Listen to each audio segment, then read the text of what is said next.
ओल्या नारळाचा चव 3 वाट्या घेतलाय. 1 चमचा तूप टाकते मी. खसखस तुपावर परतून घेते.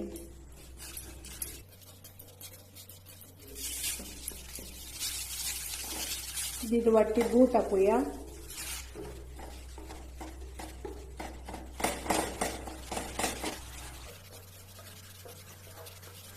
सारण होत आलाय. मी वेलची पावडर टाकून घेते. गूळ आणि खोबरं छानपैकी मिक्स झालंय.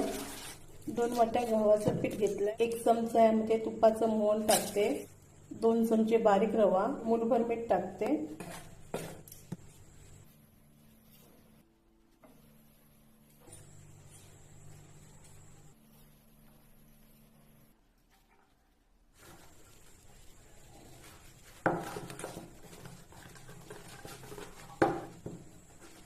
अर्धा तासासाठी झाकून ठेवूया.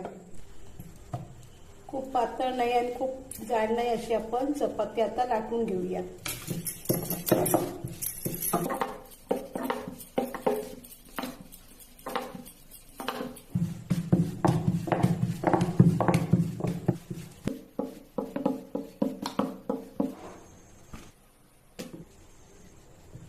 मोदक एकाच आकाराचे येण्यासाठी वाटीच्या साहाय्याने मी पारी कापून घेतली.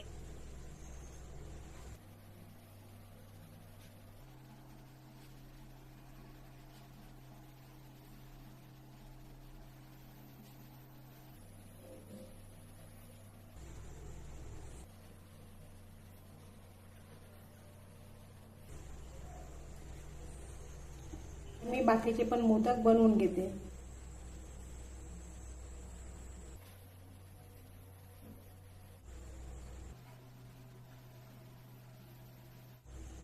गव्हाच्या कणकेचे मोदक बनवून झाले. चाळणीमध्ये हळदीची पानं लावून घेऊया. हळदीच्या पानांमुळे मोदकांना खूपच छान असा स्वाद येतो.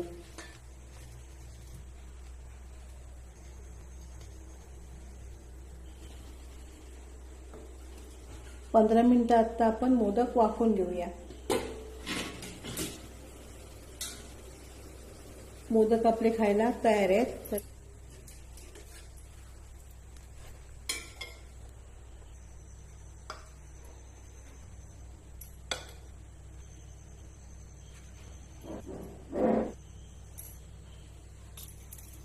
मऊ लुसलुशीत हळदीच्या पानातले गव्हाच्या कणकेचे मोदक खायला तयार आहेत.